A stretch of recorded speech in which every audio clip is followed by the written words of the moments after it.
Hola, en el siguiente video vamos a ver cómo crear una base de datos en SQL Server Management Studio. Para eso vamos a abrir nuestro software. ¿Cuál va a ser la idea de este video? Vamos a crear una base de datos donde se va a almacenar toda la información proveniente de nuestro PLC S7500. Entonces para eso vamos a crear desde cero nuestra base de datos. Entonces aquí el primer paso, la primera consideración es que vamos a conectarnos a nuestro servidor. Vamos a utilizar la autentificación de Windows. Entonces aquí procedemos a conectarnos y vamos a proceder con la creación de nuestra base de datos. Entonces para eso vamos a ir aquí a New Query, hacemos clic, vamos a digitar lo siguiente. Lo primero que vamos a hacer es que vamos a crear nuestra base de datos. Vamos a escribir create database y el nombre de nuestra base de datos. En mi caso voy a colocarle compresores. Perfecto, escribo go y procedo a ejecutarla. Perfecto, una vez con esto realizado, validamos de que efectivamente se haya creado nuestra base de datos y como pueden observar aquí, ya la tenemos listo. El siguiente paso que vamos a llevar a cabo es que vamos a seleccionar la base de datos e internamente vamos a crear las tablas. Entonces para eso volvemos a New Query y aquí vamos a escribir use y el nombre de nuestra base de datos, que en nuestro caso es compresores. La seleccionamos, escribimos go y la ejecutamos. Listo. Ya con esto realizado, ya hemos definido de que dentro de esa base de datos es que vamos a empezar a trabajar.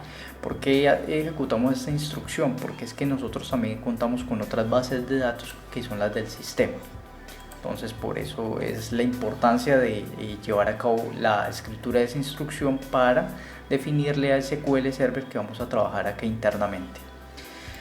Con esto definido, vamos ahorita a crear las tablas. Entonces para eso vamos a escribir aquí create table y el nombre de nuestra tabla, que en mi caso va a ser compresor A. Abrimos paréntesis. Lo primero que voy a definir va a ser mi llave primaria. Entonces voy a empezar declarándola. Voy a escribir aquí ID. Esto va a ser el nombre de mi variable de mi llave primaria. El tipo de dato entero. Y voy a definirle que va a ser mi llave primaria. Entonces voy a escribir primary key. Y voy a escribir esto para definir lo que sea incremental. O sea que a medida que se vayan cargando datos, este ID vaya incrementando de uno en uno. Seguido a eso voy a escribir not null para definirle a esta variable que solo acepte valores válidos, o sea que no me vaya a aceptar valores nulos. Bueno, a continuación lo que voy a hacer es que voy a proceder a declarar las variables que yo voy a leer de mi PLC. No necesariamente tienen que ser los mismos nombres, pero pues por cuestión de conservar un orden, yo voy a dejarlos tal cual yo lo declaré en mi PLC. Entonces recordemos que las variables que yo creé en mi PLC son presión, aceite, y esta variable va a ser de tipo real. Pues en mi PLC le definí que va a ser de tipo real.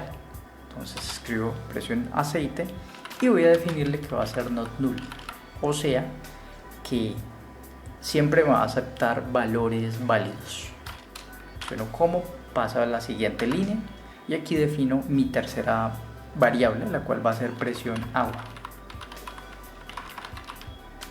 Escribo real porque también va a ser de tipo real, not null,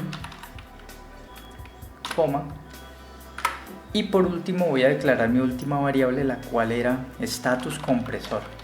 Status compresor va a ser de tipo bit, ya que va a ser un valor booleano, y nuevamente escribo not null, coma, presiono enter, paréntesis y punto y coma para cerrar esta línea. Para declarar la otra tabla, o sea mi otro compresor, voy a hacer exactamente lo mismo.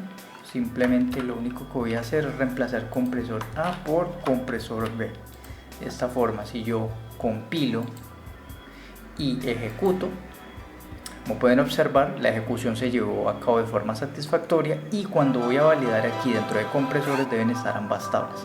Entonces refresco, valido aquí dentro de compresores en tables que tenga tanto el compresor A como el compresor B, y en el compresor A voy a tener en mis columnas el ID, la presión del aceite, presión del agua, estatus del compresor, y en el compresor B voy a tener exactamente las mismas columnas.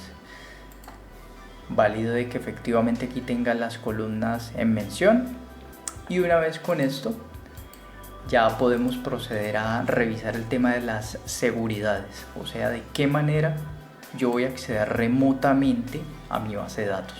Entonces, para eso lo primero que voy a hacer es que voy a ir aquí a mi servidor, voy a presionar clic derecho y voy a ir a propiedades. Una vez aquí voy a ir a security y voy a habilitar la autentificación del servidor de que sea doble, o sea que sea a través de SQL Server y a través de la autentificación de Windows que ya tenemos por defecto. Voy a definirla aquí, presiono OK,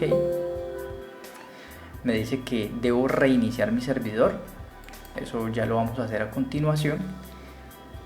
Pues para eso presionamos clic derecho sobre el servidor, presionamos Restart, en esta ventana emergente presionamos Sí, presionamos en esta ventanita que nos sale, presionamos Sí, esperamos a que esto se ejecute.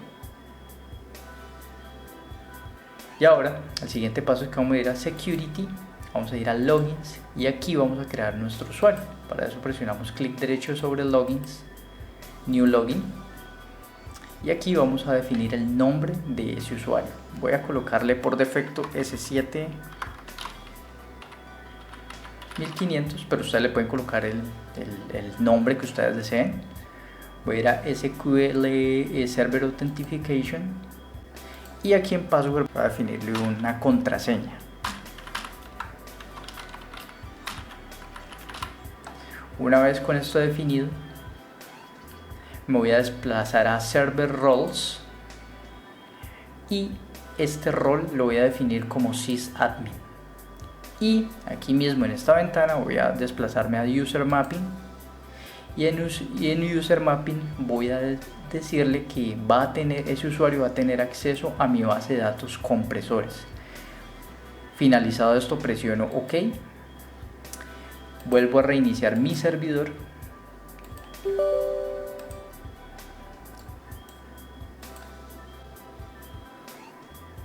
y de esta forma ya tenemos nuestra base de datos lista para empezar a recibir información de nuestro PLC S7500.